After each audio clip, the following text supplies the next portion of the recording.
desenvolve durante os anos reprodutivos da mulher, que é entre os 30 e 40 anos, embora possam ocorrer em qualquer idade também. Se você já ouviu falar, mas não sabe bem o que são os miomas, confere só essa entrevista que eu fiz com o Dr. Carlos Freire. Olha só.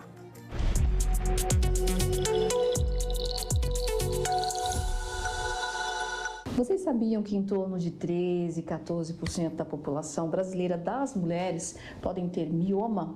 Mas você sabe o que é mioma? Não sabe? Não vou mentir para vocês não, nem eu, mas é claro que a gente está aqui com um especialista que vai explicar para a gente como que surge o mioma, de onde vem o mioma e se o mioma também, gente, olha só, se não for tratado, pode se transformar num câncer, doutor. Ótimo, na verdade sim, miomas, eles são patologias que a gente considera na grande maioria como benigna. São miomas definidos que você está acompanhando ele nunca vai se transformar em câncer. A gente sabe que existe sim aquele mioma que já nasceu câncer, que são os sarcomas, que é a grande minoria dos casos que nós temos no dia a dia e que nós acompanhamos. Quando a camada muscular, por algum motivo, começa a se transformar, vira um mioma, que é um nódulo sólido. Esse mioma ele pode crescer para dentro da luz, no caso do útero, então ele pode estar crescendo internamente, ou ele pode estar crescendo para a parte externa, do caso do abdômen da mulher. Se ele está crescendo para a parte externa, ele vai trazer alguns sintomas como compressão da bexiga ou compressão do intestino e essa mulher vai referir alguns sintomas. Isso vai levar o médico a pedir um ultrassom. Quando ele começa a crescer para a parte interna do útero, geralmente gera sangramento e muitas vezes pode gerar até cólica. E os miomas que estão dentro do útero, como esse outro aqui no aspecto interno, também geram infertilidade, que é a dificuldade para ter filhos. Então os miomas podem gerar dor, podem trazer para essa mulher sangramento e até mesmo dificuldade para ter filhos. Agora a mulher, né, ela pode ter, doutor, mais de um mioma? Pode. Geralmente a gente fala que a paciente que tem um mioma, ela produz miomas. Então não é incomum você ir lá, tirar um mioma nessa paciente e depois de um tempo voltar a apresentar um outro mioma. Aquele que você retira nunca mais volta, mas ela forma novamente. E os miomas começam devagarzinho, vão crescendo lentamente. Tem alguns miomas que não crescem mais, eles ficam lá com 2 centímetros e essa mulher vai ter esse mioma a vida inteira e não vai trazer transtorno. Mas tem alguns casos que começam a crescer numa proporção grande, 50%, 100% do tamanho dele, e aí a obrigação do médico é retirar ou o mioma, ou no caso das pacientes que já tenham filhos, você acaba optando por retirada do útero. Agora, doutor, por que o mioma aparece?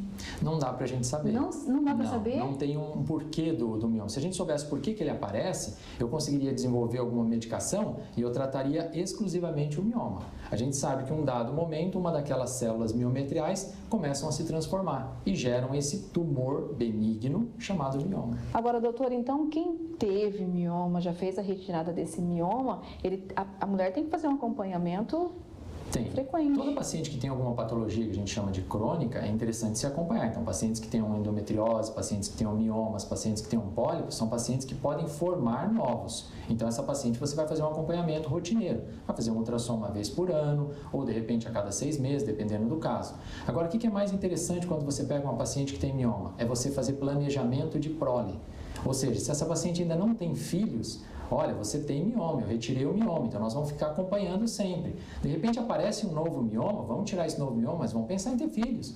Porque de repente aparecem vários miomas e podem impossibilitar essa mulher de ter filhos. De repente você vai retirar 10, 15 miomas de uma paciente e o útero fica todo disforme, o que impossibilita uma gestação. Então é interessante estar fazendo planejamento. Então, se você que por acaso tem vontade de ser mãe, também é uma forma preventiva de estar sempre olhando para ver se está tudo certinho. Bem isso. Os exames ginecológicos, eles têm que ser preventivos. Então aquela que está prevenindo, fazendo todos os exames e observando que está tudo normal, ótimo. É muito comum às vezes a paciente vir em consultório e falar assim, doutor, fiz tudo o exame, não deu nada, tipo, preciso estar repetindo? Não, eu quero que toda vez que ela venha, os exames estejam normais. Assim eu não preciso ficar tratando patologias. Mas se eu estou prevenindo, eu vou ver um mioma pequenininho, vou retirar ele, que é muito mais fácil do que retirar um mioma de 10 centímetros. E essa retirada? Sempre cirúrgico, tá? Existem algumas técnicas mais novas que a gente chama de embolização, que você vai, por necrose, destruir esse mioma, mas essas embolizações ou mesmo medicações que você possa usar, nunca vai extinguir o mioma. Ele vai diminuir o tamanho dele. Então, quando a gente tem um mioma, o correto é você retirar o mioma, que pode ser por via interna, ou seja, você pode fazer via vaginal a retirada desse mioma, ou você pode retirar por laparoscopia.